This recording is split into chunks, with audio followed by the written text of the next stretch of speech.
On va regarder maintenant pour faire suite un petit peu notre discussion sur les thermodurcissables, sur les thermoplastiques, etc. On va s'attarder un petit peu sur les compositions des élastomères.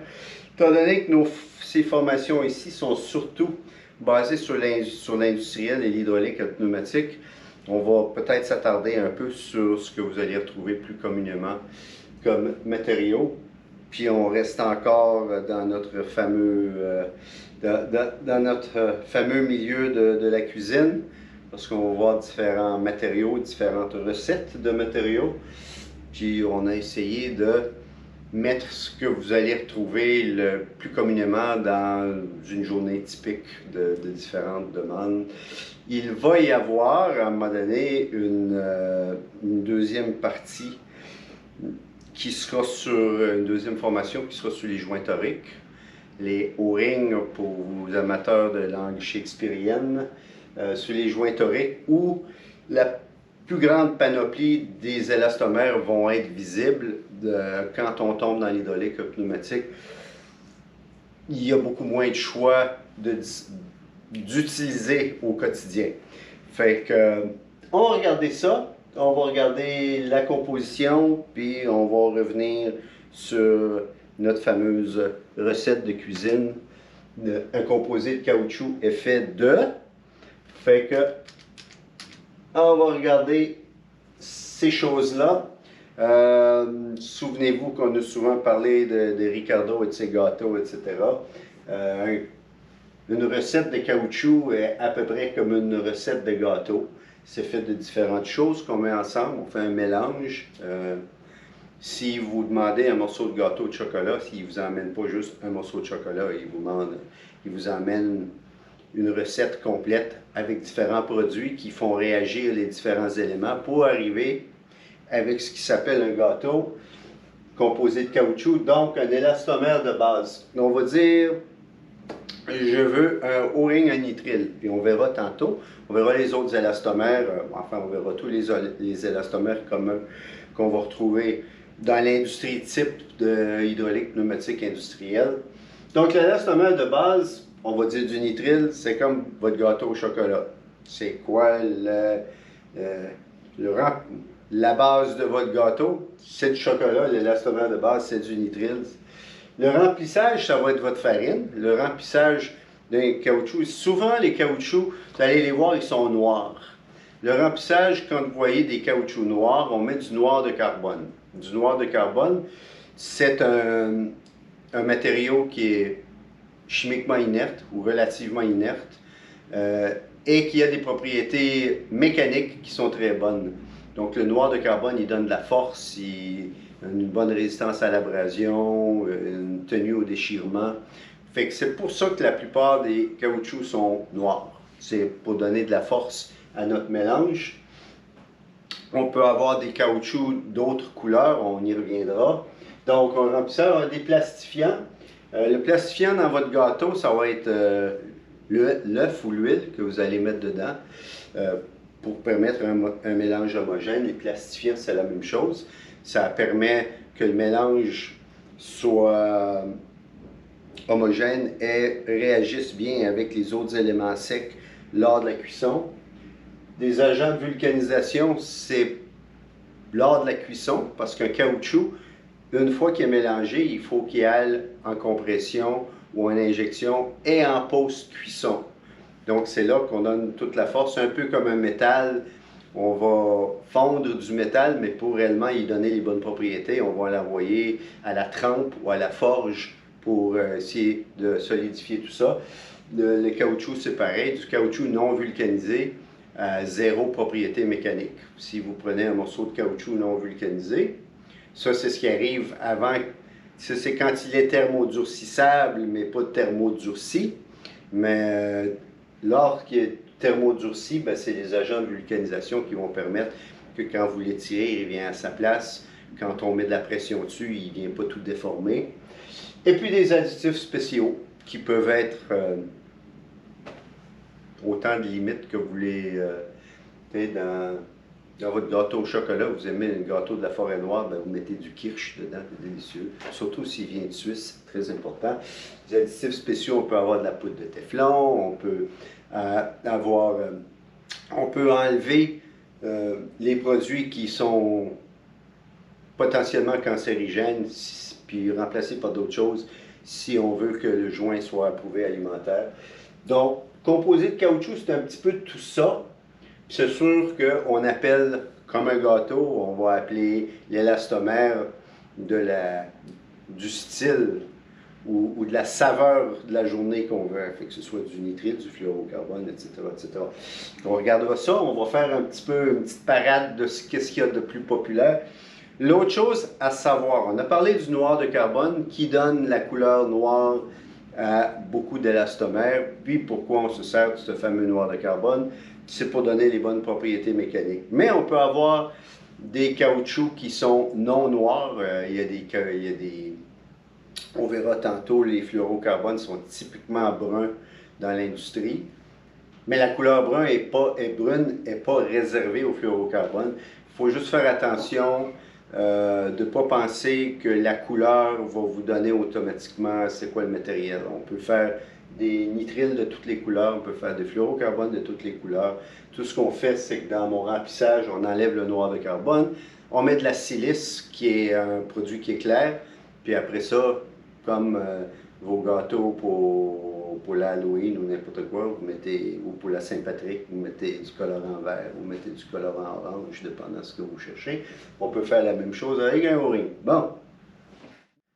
Donc, maintenant qu'on a fait notre petit tour de recettes de gâteaux, on va commencer à regarder le nom et la composition et les attributs des différents élastomères qu'on va retrouver couramment dans l'industrie, surtout hydraulique, pneumatique, industrielle. Alors, on va y aller fiche par fiche. On va essayer de donner les grandes lignes. En commençant par à peu près le caoutchouc industriel qui est le plus courant, le plus reconnu dans ce bas monde qui s'appelle du nitrile. Vous voyez, entre parenthèses, on va regarder une couple de choses qui vont se répéter sur les autres, puis on ne passera pas des heures sur chacune, mais on va prendre ça comme exemple pour vous donner un petit peu les choses à regarder ou les choses à vous garder à l'esprit. Première chose, donc on donne le nom générique, il y a du nitrile. Puis si on voulait réellement se montrer plus fin que tout le monde, on dirait du nitrile, c'est un nom raccourci, parce que le vrai terme, c'est de l'acrylonitrile butadiène. Là. Mais ça, vous garderez ça pour les vendredis soirs dans votre microbrasserie préférée pour impressionner la galerie. Nitrile, puis on met ces lettres NBR. Il y a une désignation internationale des caoutchoucs qui sont basés, puis je ne veux pas vous faire une grande étude de chimie, là, mais le nitrile, souvent il y a le groupe R qui va être dans certains caoutchoucs, il y a d'autres groupes de caoutchouc qui vont finir par la lettre M, etc. Ben, ça, on peut faire une formation sur ça très, très poussée, mais quand vous voyez NBR, nitrile, donc vous avez le nom, vous avez l'abréviation. L'autre chose à regarder toujours, plage de température. Puis, plage de température, ça c'est une approximation parce que, puis là malheureusement pour des questions des questions du fait qu'on tourne ce merveilleux vidéo en Amérique du Nord, on regarde nos merveilleuses températures américaines, nord-américaines en Fahrenheit, bien, je suis sûr que votre téléphone intelligent est capable de convertir ça tout de suite, n'est-ce pas? Plage de température. Quand on donne des plages de température, c'est pour couvrir un petit peu le général. Mais comme vous avez dit tantôt, c'est des recettes. Fait qu'à un moment donné, vous voulez un nitrile qui peut monter un petit peu plus haut, on peut modifier la recette. Vous voulez un nitrile qui peut aller beaucoup plus bas, ça se modifie aussi. Parce que c'est des recettes, tout se modifie. L'important, c'est de savoir à peu près un nitrile standard que vous allez acheter sur la tablette. Ça va se tenir là, mais si vous voulez... Vous adorez le nitrile, là, vous rêvez du nitrile quand vous couchez le soir, mais il ne va pas assez au froid, ben vous le demandez, puis on peut regarder s'il y a des recettes spéciales. Okay. Choses qui sont importantes à regarder. C'est sûr qu'on regarde toujours dans ce qu'on aime, hein, le recommandé pour. Fait qu'on dit gaz de silicone, au foie, d'usage général. Pourquoi tout le monde achète du nitrile? Parce qu'il est bon comme usage général, puis il est bon dans les fluides de pétrole. Fait que si vous avez de l'huile, si vous avez des graisses, si vous avez des dilutifs légers, l'éthylène glycol, c'est ce que vous allez trouver dans vos radiateurs d'auto, etc. Ça, c'est pour ça. Puis on va regarder pourquoi c'est pas recommandé. Puis c'est important que vous preniez le temps de lire pourquoi c'est pas recommandé. Les gens souvent disent ah, c'est fluide de pétrole, donc ça va être bon. Le nitrile, pas nécessairement très bon à l'exposition à l'air. Des fois, votre garagiste va vous dire bah, tu sais, tes pneus d'auto, on les regarde, ils doivent être vieux hein, parce qu'ils sont tout fissurés. Puis la fissure, c'est l'exposition à l'air, aux ultraviolets, à l'ozone, à tout ce qu'on va retrouver à l'extérieur. Le nitrile, c'est pas le meilleur. Il faut y penser si, à un moment donné, votre critère numéro 1, c'est une longue durée de vie. C'est une longue durée de vie, puis votre équipement est toujours dehors, peut-être quelque chose de meilleur que le nitrile, peut-être. Les cétones, qui sont les solvants polaires que vous allez retrouver surtout dans les ateliers de peinture, là.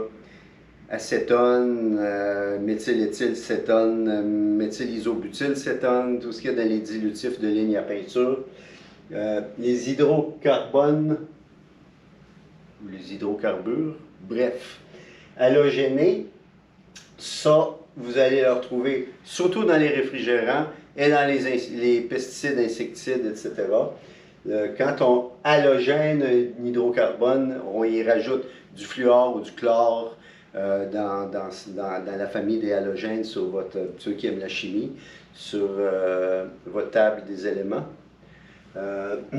Fluide de frein d'auto, ça, c'est très important. Le nitrile, là, il n'est pas compatible avec les fluides de frein d'auto de type DOT, qui est Department of Transport.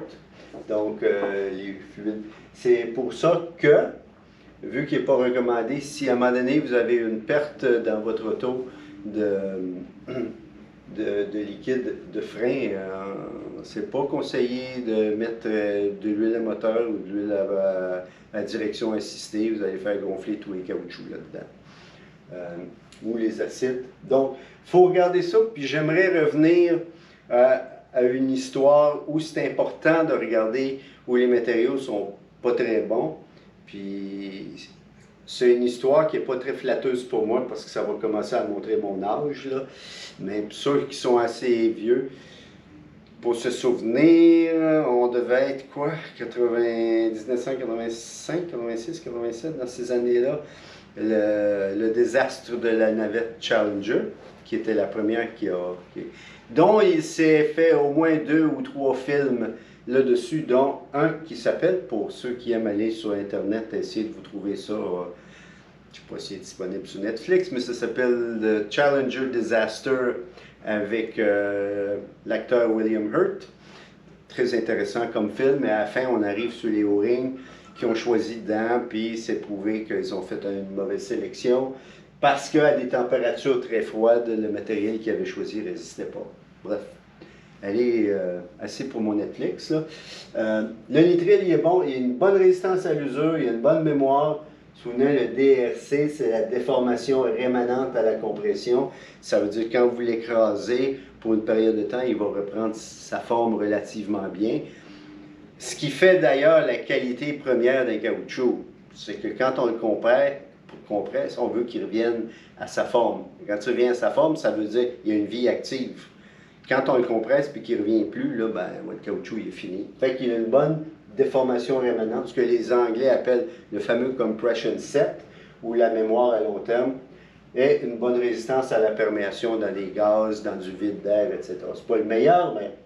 Fait qu'il faut regarder ça. Non, on ne fera pas ça sur, parce qu'on va faire plusieurs matériaux, ça ne s'attardera pas sur chacun. Peut-être qu'on sortira 1 ou 2 points saillants, là. Fait que c'est ça. Votre nom, votre abréviation, votre plage de température, en général, ce qui vous fait plaisir. Faites attention aux dangers cachés, ici, non recommandés pour, puis en général, les propriétés mécaniques, comment il va réagir en service. On continue de la même manière. Un nitrile hautement saturé, qui s'appelle du HSN ou du HNBR, là, qui est un nitrile qui a été saturé lors de sa vulcanisation pour augmenter certaines des propriétés.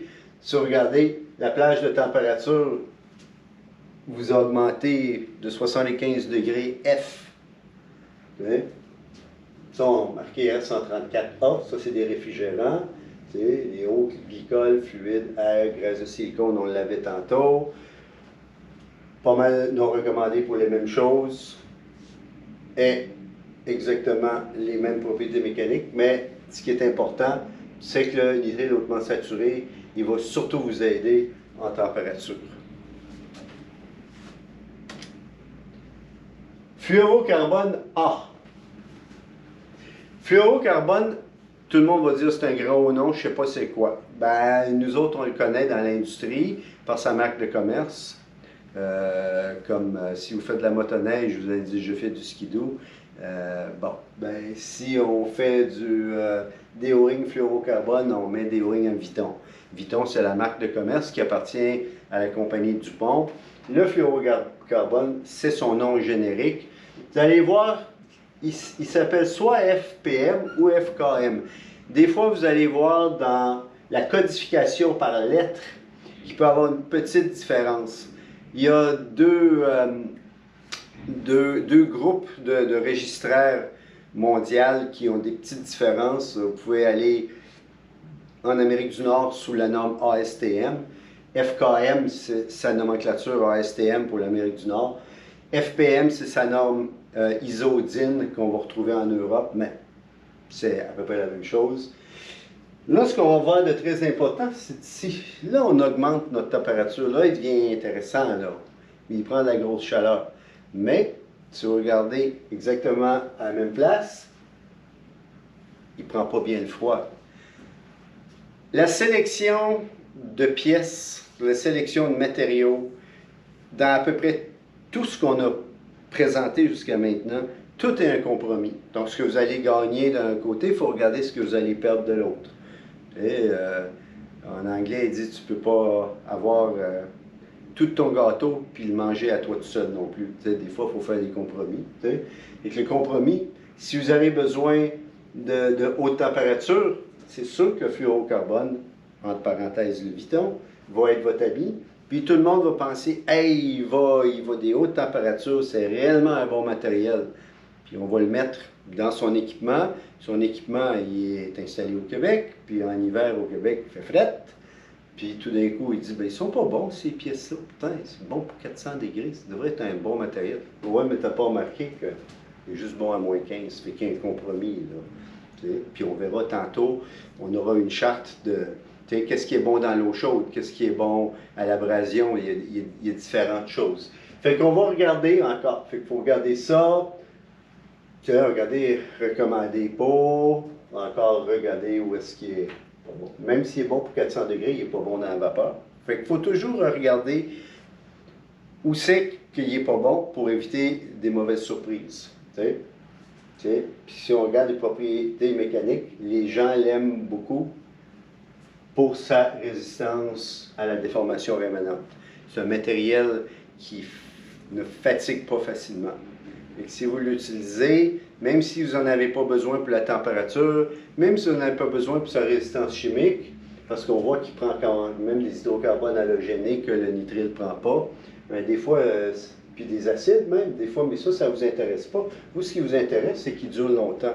Le fluorocarbone, il est très bon pour ça. Fait qu'il faut regarder, puis il faut toujours prendre tout ça en perspective avec vos besoins, puis pas avec ce que votre voisin a dit qui était bon ou ce que le manufacturier essaye de vanter comme ce qui est de meilleur sur la terre.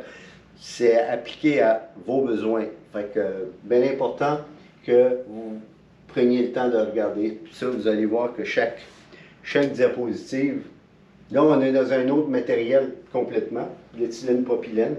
Là, on a dit, il y en a qui finissent par R, soit fini par M. Ah, si vous regardez, puis là, lui, il descend au froid, très bon. Il est encore bon à chaud. Il est bon dans l'air, dans l'ozone. Hey, les fluides de frein de taux, là, qu'on a dit tantôt, bien, lui, il est bon. Hey, il est bon dans l'eau chaude de la vapeur, dans les acides, les alcalins dilués, les cétones, les alcools. Fantastique, il fait tout bien. Là, on regarde, non recommandé. Oups! Fluide de pétrole, qui est dans l'industrie de l'hydraulique et pneumatique, qui est quoi, 90% des utilisations. Fait que des fois, on se laisse impressionner par tout ce qui fait bien. Il faut aussi regarder ce qui fait pas bien. Puis le PDM, on va le voir dans bien des applications, mais pas dans le pétrole. Bonne résistance à l'usure, bonne DRC, bonne résistance à la perméation. Puis on l'aime beaucoup, puis il y a bien des bonnes places, mais jamais dans le pétrole. Puis c'est à penser, même si vous utilisez le PDM pour des applications que vous pensez qu'il ne va pas aller dans un fluide de pétrole, donc sauf que si votre mécanicien qui l'installe ne fait pas attention, puis qui met de la graisse pour l'installation, il ne faut pas que la graisse soit à base de pétrole. On a eu une histoire d'horreur il y a 25-30 ans, là, où un client avait pris le PDM parce que le fluide, c'est ça que ça prenait tout. Sauf son gars, il a tout graissé ça avec de la vaseline. Puis tout le monde dit, ah, de la vaseline, c'est inerte, là. Je pense que chaque maman qui a un nouveau-né dans la maison a un pot de zinc au fax puis un pot de vaseline, là, tout ça. Sauf la vaseline, c'est marqué dessus. Gelée de pétrole. Puis on a dit quoi? Pas de pétrole, pas de vaseline sur le PDM. Des choses qu'il faut regarder, là. C'est pas parce que, ouais, je pense que la vaseline, c'est inoffensif. Non, il faut aller un petit peu plus loin que ça. Bon, on continue. Le silicone. Il y a aussi d'excellentes propriétés quand il est utilisé à la bonne place. Regardez, la plage de température est assez faramineuse, là. On va très froid, puis on va très chaud. Fait que déjà là, on couvre un grand spectre là-dessus. Chaleur sèche, certains fluides de pétrole. Et la basse température, ben, non recommandé, les cétones, on revient là-dessus, les acides. Tout d'un coup, graisse de silicone. Celle-là est intéressante. Il est non recommandé pour de la graisse de silicone, pourtant, c'est du silicone. On comprend-tu quelque chose là-dessus? Disons que la graisse de silicone, quand la chaleur commence à monter, elle a tendance à s'infiltrer dans le corps des pièces en silicone parce que vous savez, c'est un petit peu comme des regroupements familiales. Là. Si vous gagnez le million à la loterie, là, tout d'un coup, vous découvrez que vous avez beaucoup de petits cousins que vous ne connaissiez pas. Là. Le silicone, quand la graisse de silicone commence à chauffer, là, avec un ring en silicone, elle va dire « Hey, on n'est pas cousins, nous autres, j'aimerais venir faire un tour chez vous. » là. Puis à un moment donné, ben, le ring en silicone, avec une graisse de silicone qui est chaude, qui rentre dedans, le fait grossir, puis à un moment donné, on a des petits problèmes d'enflement des pièces. C'est sûr, non recommandable pour les fluides de frein d'auto. Ça, c'est important, le silicone, là, fantastique ici en haut, la gamme de température, là. Propriété physique, mauvaise propriété mécanique. Okay? Un ring en silicone, c'est un peu comme une gomme à effacer. Okay? Si vous mettez un petit peu de friction dessus, le matériel s'use très vite. Alors, dans une application, comme on a vu dans la première, dans notre première session, des principes de base, si vous avez une application dynamique, si vous avez un joint d'étanchéité qui va frotter sur une surface quelconque en mouvement, vous ne pouvez pas mettre du silicone, il va se défaire tout de suite. Il est très bon en statique, quand votre assemblage est fermé, barré, mais quand vous avez quelque chose qui bouge, qui frotte, vous allez voir, il s'use tout de suite. Cependant, si vous avez une application qui doit durer très longtemps, il y a une très bonne déformation, résistance à la déformation rémanente, très bonne résilience, qui reprend sa forme très très vite, mais il a une mauvaise résistance à la perméation. C'est un matériel qui est relativement léger au niveau de sa densité, donc c'est plus facile pour les gaz ou le vide d'air ou des éléments très très légers de passer au travers de la structure moléculaire. C'est comme ça à surveiller. Ah, maintenant, Nos polyuréthanes, nous vendons beaucoup de polyuréthane. Il y a énormément de joints qui sont vendus en hydraulique pneumatique qui sont en polyuréthane. C'est un grand mystère, la famille des polyuréthanes. Il y a beaucoup, vous allez voir, on parlait de plusieurs appellations. Je ne veux pas non plus vous casser les oreilles avec ça, mais quand même. Fait qu'on regarde, les polyuréthanes, le code, il est AU lorsque le polyol est un polyester et EU lorsque le polyol est un polyéther. Les polyols, on y reviendra. OK? Qu'est-ce qu'on sait du polyuréthane? C'est que, numéro 1, puis je vais sauter un peu le recommandé, non recommandé. Là, je pense que vous avez commencé à comprendre qu'est-ce qu'on doit regarder. Là. Okay, fluide de pétrole, hydrocarbures, etc. Donc, c'est pour ça qu'on le voit beaucoup en hydraulique mobile, parce qu'en général, toutes les huiles sont des huiles à base de pétrole. Je pense qu'ici, pour l'hydraulique pneumatique industrielle, là, ça nous dérange peut-être un petit peu moins. Propriété mécanique, c'est quoi la raison numéro 1 pourquoi on adore le polyuréthane? Excellente résistance à l'usure. Si vous faites du patin à roulettes, j'allais dire si vos enfants ont des planches à roulettes, mais je ne veux pas faire d'agéisme. Peut-être que vous avez 75 ans puis vous faites votre ride de planche à roulettes tous les matins, alors je ne veux pas dénigrer ça. Mais les roues sont en polyuréthane. Pourquoi les roues sont en polyuréthane? Parce que du polyuréthane, ça ne s'use pas. C'est un matériel qui a une excellente résistance à l'usure, à l'abrasion, au frottement.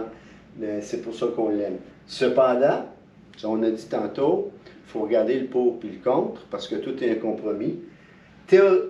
Typiquement, les polyuréthanes ont une plus mauvaise déformation rémanente à la compression qu'un élastomère standard comme un nitrile ou un fluorocarbone, etc. Pour ça que beaucoup de joints hydrauliques vont être précontraints avec un O-ring dans le centre ou d'autres choses pour compenser pour un matériel qui veut pas reprendre sa forme. Et il y a une résilience moyenne parce que les polyuréthanes ont un module d'élasticité qui est beaucoup plus fort que les caoutchoucs. Donc, il paraît beaucoup moins caoutchouteux et un peu plus raide. Tu sais, des fois, on passe quasiment du thermodurcissable au thermoplastique. On devient très proche sur la charte des élastomères et des duretés Shore. Okay? Mais en propriété mécanique, moi j'aime dire que le polyuréthane c'est à l'épreuve des balles. Fait que c'est pour ça qu'on s'en sert beaucoup. Mais il faut aussi réaliser que quand on a un matériel très dur, sur le polyuréthane, la plage de température, elle nous donne les limites dans lesquelles le matériel va résister. Mais elle ne va pas nous donner l'appréciation de sa performance, surtout, et d'ailleurs le 180 est dans le pire des cas. Nous, il a été placé comme limite inférieure maximale, inférieure maximale, oui, en tout cas, bref. Pas aller plus haut que 180 sur certains des polyuréthanes, mais on a des polyuréthanes qui vont monter à 275 degrés F, mais encore là, c'est le mélange. Mais dans le standard, moins 65, vous allez dire, il est très bon au froid. Oui, il résiste. Ça veut dire que votre polyuréthane, il ne sera pas cassant, il ne sera pas rendu à l'état vitrifié à cette température-là, mais il va quand même être un peu à l'état plastique. Donc, quand on va très froid avec du polyuréthane, il faut se garder une petite gêne, il faut peut-être faire des tests pour être sûr qu'il va répondre à vos besoins. C'est pour ça qu'on suggère toujours, si vous n'êtes pas sûr, c'est toujours bon d'essayer de simuler des essais avant d'y aller en production. Alors, on va regarder notre AU puis notre EU, on a dit qu'on en parlerait plus tard. Le polyol. Le polyol, c'est une des deux composantes d'un polyuréthane. Un polyuréthane, c'est un mariage d'un polyol, qui est la partie molle du mélange. Et avec un grand mot ici, un autre que vous pourrez utiliser le vendredi soir à la microbrasserie, un diisocyanate. Okay, le disisocyanate, c'est la partie dure. Fait qu'avec le mou et le dur, on fait un petit mélange, comme un petit gâteau.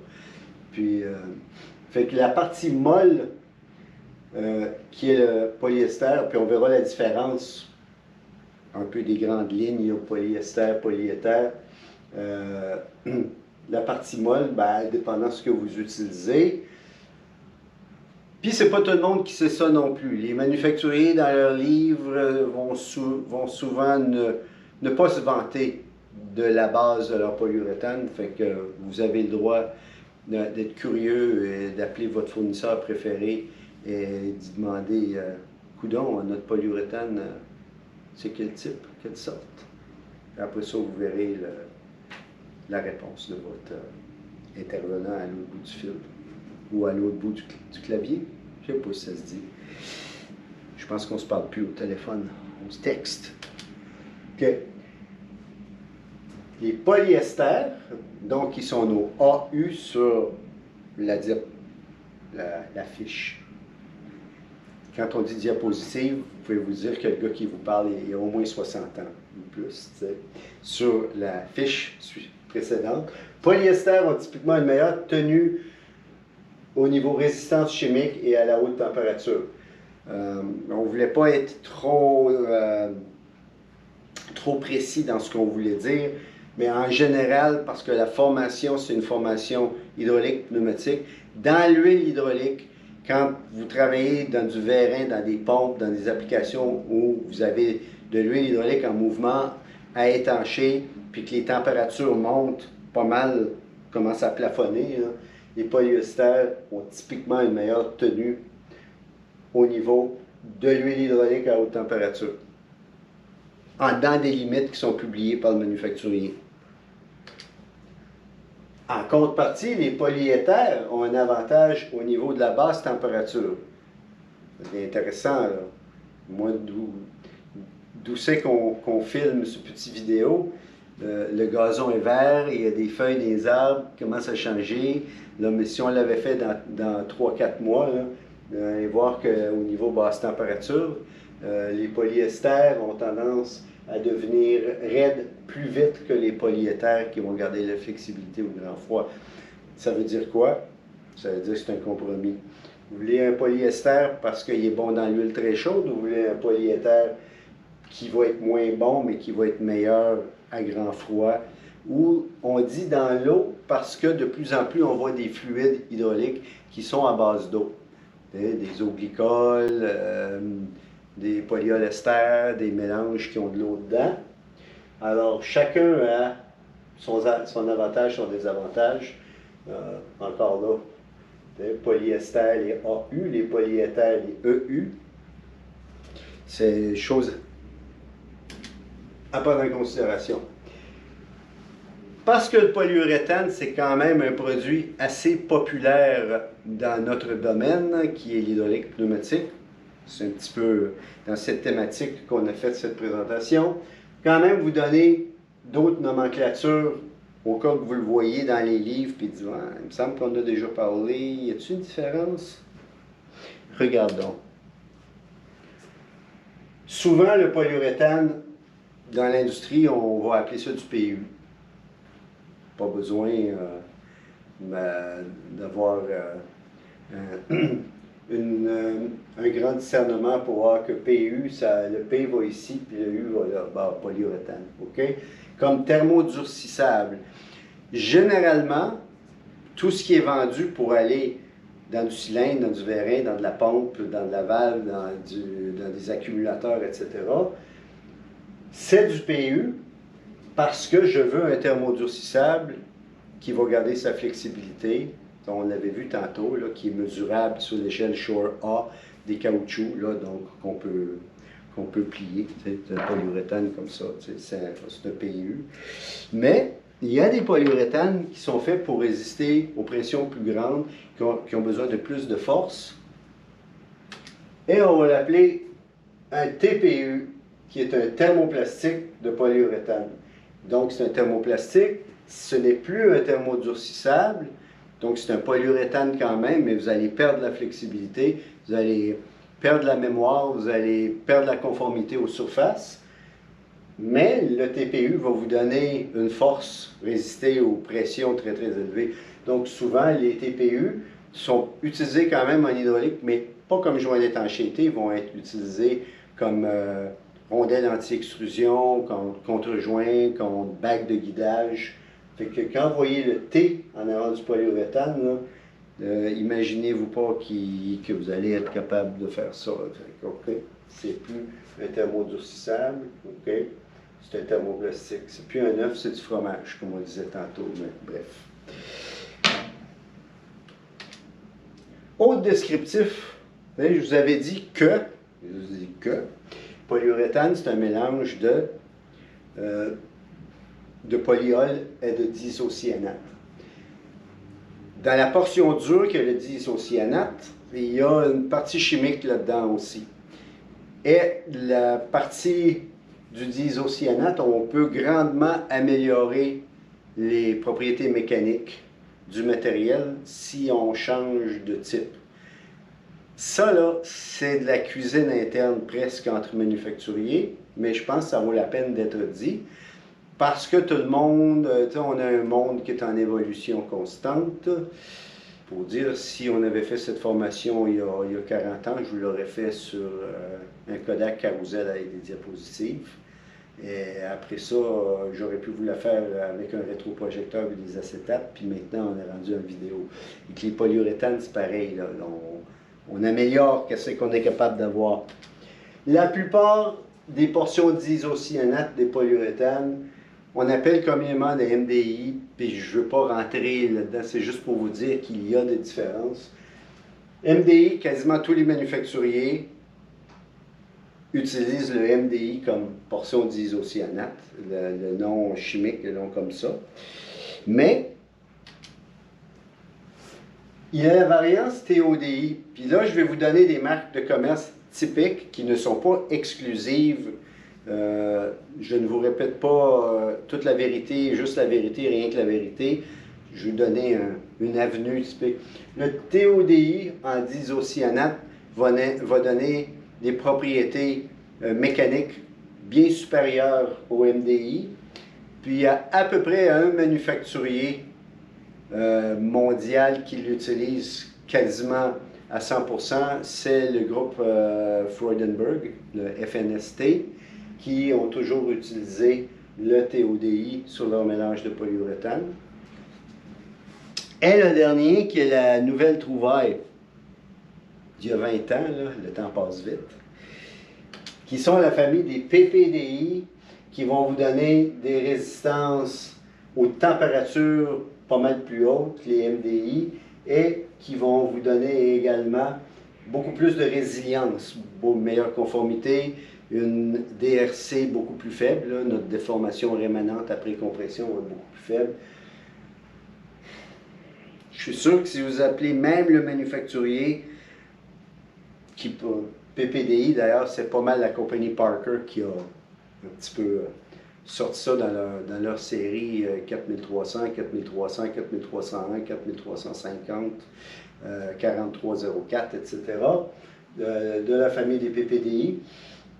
Mais si vous appelez leur service à la clientèle, même à l'usine qui les fabrique, je suis pas sûr que votre contact au bureau des commandes va être capable de savoir. Mais c'est important de savoir qu'on peut. Moi, je reviens à mon histoire de recette. Hein. Ma recette, on peut la modifier pour aller chercher quelque chose de meilleur que ce que vous utilisez présentement. Puis meilleur, c'est quoi? Ben, c'est vous qui allez me le dire. Tu sais, souvent, les gens y appellent et disent « Ouais, je t'ai acheté ça, j'aimerais quelque chose de meilleur. » Meilleur, qu'est-ce qui est meilleur? Tu sais, est-ce qu'un GM, c'est meilleur qu'un Ford? Est-ce que du pain tranché, c'est meilleur que du pain baguette? Ben, ça dépend de ce que vous aimez, mais il faut le savoir. Puis après ça, on peut faire des recherches. Comme on regarde dans notre polyuréthane, qui est une grosse partie de ce qu'on fait, on peut jouer avec l'élément dur, on peut jouer avec l'élément mou, on peut même jouer avec la base, polyéther, polyester. Fait qu'il y a toutes sortes de possibilités. C'est un petit peu vous qui allez me dire qu'est-ce que vous recherchez. Après ça, on peut faire des suggestions.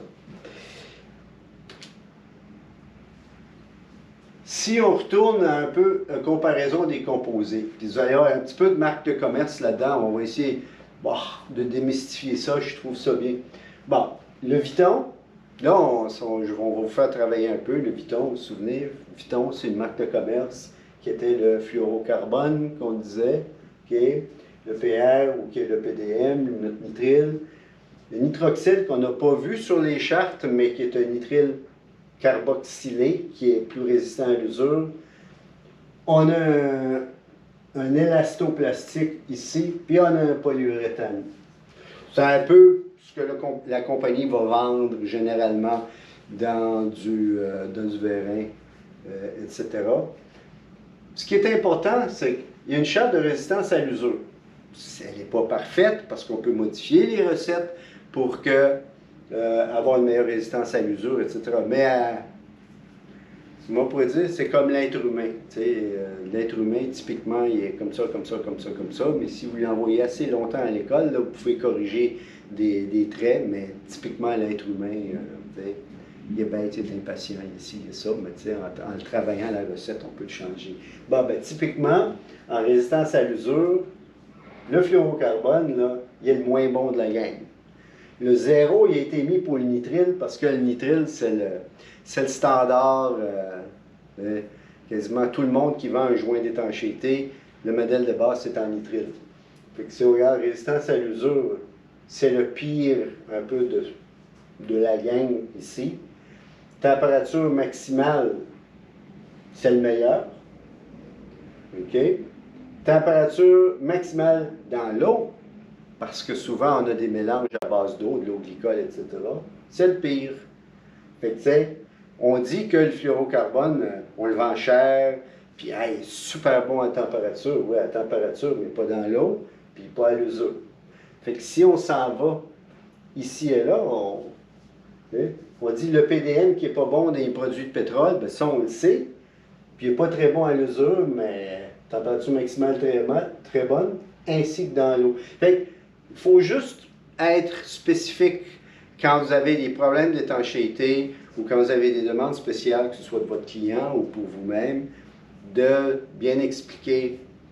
On avait dit, je pense, dans la première partie, que la sélection d'un joint d'étanchéité, puis on va l'avoir, je vais vous le rappeler tantôt, vous allez me trouver fatigant, mais je vais vous le rappeler tantôt pareil. Puis si vous me trouvez fatigant, là, ben, c'est une vidéo, vous pouvez tout fermer et aller vous coucher. Bon.